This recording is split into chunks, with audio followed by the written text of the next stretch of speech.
for as long as the board lets him, noting that, quote, he is not equal to equity and equity is not equal to him, end quote. He spoke to Jimmy Mbogo on the side of the bank's investor briefing. Jimmy, good afternoon. Tell us more.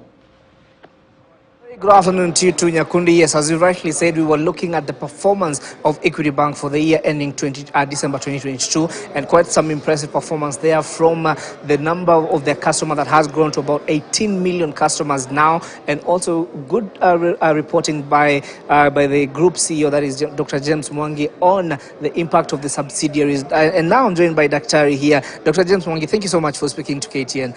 One of the things that we want to understand, first of all, when you look at risk-based pricing and the future of lending in the country, we know that your loan book has increased, but the question that then comes to mind is, how is risk-based pricing going to help improve that? Thank you very much. Let me start by really congratulating Central Bank for allowing this evolved pricing model where people pay for their risk.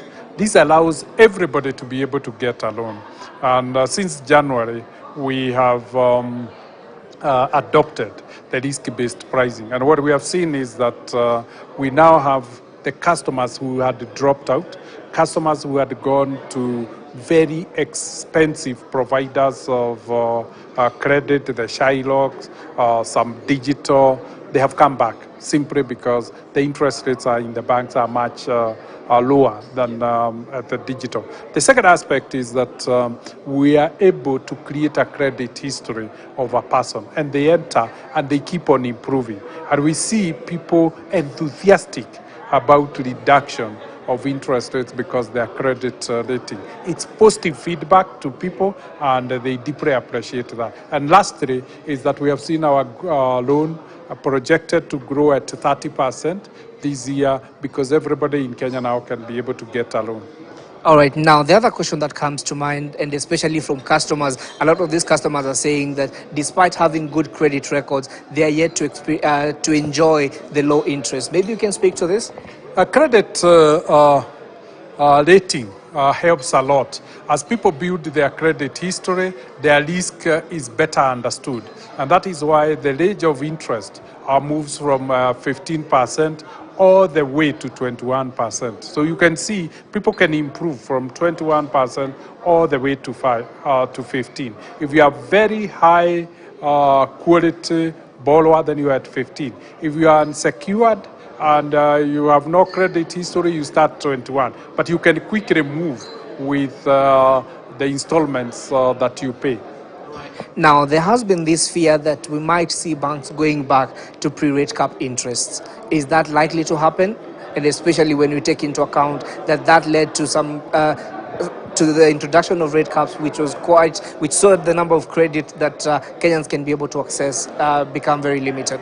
The Central Bank has averted that risk by ensuring that every bank puts a proposal to the Central Bank for approval. So all of us are now reading within the approved credit risk-based model that has been approved. And that's why Equity was the first Tier 1 bank to be approved.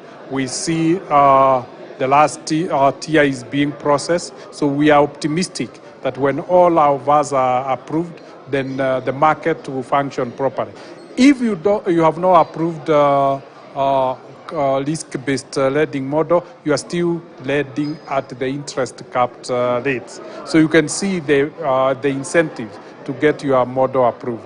All right, thank you so much, Dr. But before I let you go, allow me to ask this question. We've seen a lot of changes within the bank, and the question then that comes to mind is Dr. James Mwangi about to leave Equity, or what are the plans for the future?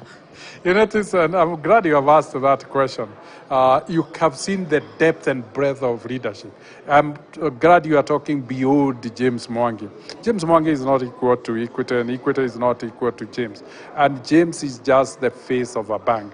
The talent in this bank humbles me, the way it has been surrounded.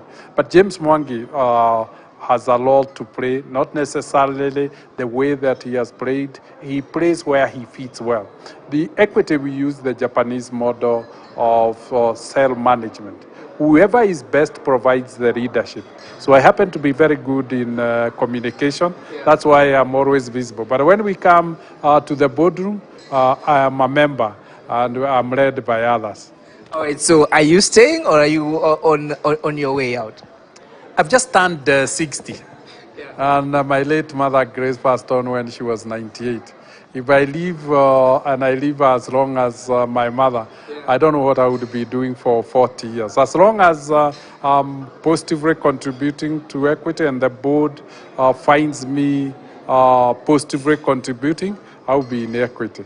All right, thank you so much, Dr. Ari, for taking the time to speak to us. And of course, Nyakundi will be giving you more details about what happened here. The conversation about what has been happening in the FX market has been a big one during this session. And so in our subsequent bulletins, I will be breaking down all the numbers and being able to give that to our viewers. But for now, back to you. All right, Jimmy, thank you so much for that conversation with James Mwangi. All right, now we get to the conversation of the day. We are talking all matters digital businesses. We're talking about tech